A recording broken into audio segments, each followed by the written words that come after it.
Hey, what's up, everybody? Video 44 coming at you another video. All right, so Lauren Holiday just wrote, Jrue Holiday's lovely wife just wrote a very, very poignant letter to all of us, letting us know, basically, that they pour a lot of themselves into the cities that they're in, and they are human beings at the end of the day, and deserve to be treated as such. Jrue Holiday, she basically said, woke up to the news he had been traded overnight, needed to up and leave. Her kids.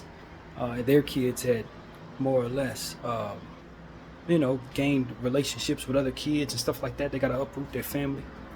And it's just, at the end of the day, it's not because they feel entitled that they write this, but because they're human beings and, feel that that's, not the way the business should go. Here's the problem. That's what the money's for. That is what the millions and millions and millions of dollars is for. So that you can be inconvenienced in this way. It's what the money's for. I am in a space in my life where I live in a hotel. I don't want to read that. I understand her point of view, and it's an inconvenience to her life, but I ain't never even seen $100,000 in my life. Now, maybe that you can credit that to my disadvantage in putting forth myself to be excellent in what I do. Jrue has put forth the work to be excellent at what he does and deserves what he's earned, no doubt. But when it comes to the business of basketball, part of why it's a business is because people are getting paid. And while money is not my God, and inconvenience is definitely something that's uncomfortable, at the end of the day, Jrue signed for what, $100-something million to play? I, as a fan who pays into your business, don't want to hear that. Especially when there are players on the team who are getting cut, who are one bounce of the ball away from losing their dream. Guys in the G League who are trying to get there. It just becomes a situation where people need to understand their own entitlement and how snotty it does come off to those of us who are reading it. You are wealthy, not just rich, but wealthy. And you're being inconvenienced in such a way where you have to move. Yeah, your kids have to move. That sucks, but they got generational wealth attached to their name. They'll get over it.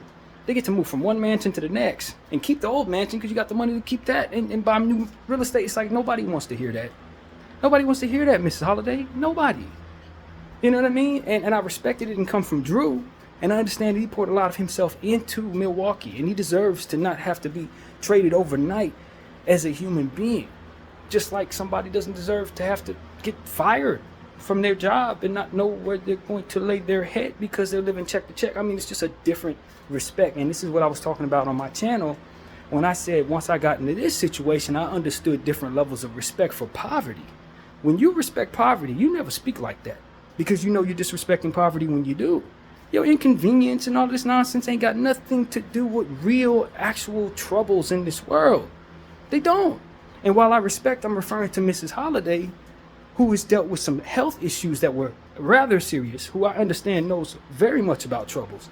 And I'm very respectful of Jrue Holiday for taking time away from the game to tend to his wife several years back, for which I believe is why she's sticking up for her husband this way.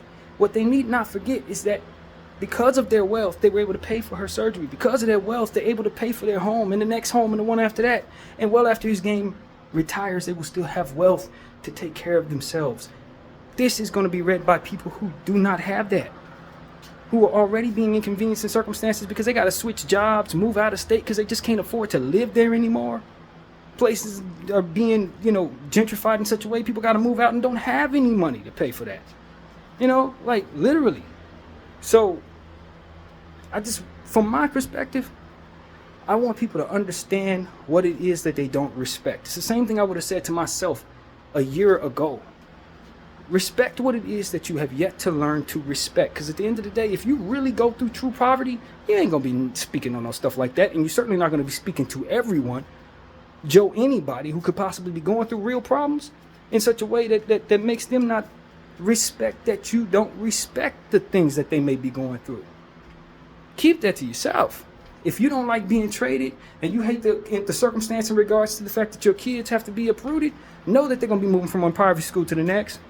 Please know that. And know that there are some kids out there who don't have a home or a meal or even the right proper education, can't get to where they're going. They may be talented as all hell, but they're not going to be able to get to what they need to get to because of the disadvantage of their circumstances. Do understand that these are the people that you are speaking to when you speak to the wide public. You come off as snobbish and entitled and of the mindset that your problems are bigger than that of the people you're speaking to, when in a lot of cases, many cases, they're not and won't be respected at all. It doesn't mean that you're supposed to appreciate what you're going through. It doesn't mean that you're not supposed to speak out in one way or another. Talk to a therapist, talk to a friend, maybe even talk to your social media. But don't write up something that you're going to give to the press and think that we're going to feel depressed because your rich self is feeling sad about having to uproot yourself from one mansion to the next. We don't want to hear it. We don't want to hear it.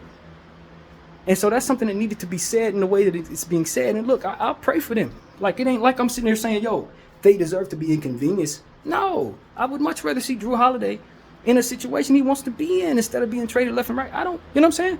But when you talk to wide public, don't come at us with rich people problems like that. And that ain't just for Mrs. Holiday, it's for everybody, including myself. If for some reason I put myself in a position to have more and then go back and decide I want to talk about something that disadvantages, that inconveniences me, if I could somehow get in a position of wealth. Ain't nobody want to hear that, man. Especially when what it is you're talking about pays you hundreds of millions of dollars. Generational wealth that you're going to be able to pass to your kids, grandkids, great-grandkids. You should be happy to move to Antarctica. I would. And no, I don't want to live in Antarctica. I don't want to live in this hotel room either. And at the end of the day, when it really comes down to it, it's not your responsibility to get me out of this hotel room, nor is it my responsibility to listen to you talk about how you're inconvenienced for being traded. From Milwaukee to Boston, of all places. It ain't like he's being moved from Milwaukee to Toronto or somewhere further out to Milwaukee to Sacramento. No. You're a hop, skip away from where you were. In a situation where he's going to be winning just like he was where he was at. We don't want to hear it. We don't want to hear it because at the end of the day, you guys got enough money to make it so that you don't even have to move your kids if you don't want to. He can fly back and forth between Boston and Milwaukee. You ain't got to sell your home. So it's not that serious. Especially in your specific situation, it's not that serious. Come on now, let's have some tone of understanding that there are people going through real stuff. When I say real stuff, not this crap I'm going through either. Real stuff, much worse than this. You know what I'm saying? I got a level of privilege that I'm speaking from because I have a roof over my head and food in my fridge and a place to lay my head even in this circumstance. So I'm not in a position to say I'm doing so bad, feel bad for me. I'm telling you, we ain't feeling bad for me or you because we all have a position of privilege for which we have to respect that the people we're speaking to may not. And the last thing we want to read is how you complain about your position of privilege, especially with all that you've got. My name is BDL44. I thank you all for watching, and I'm out.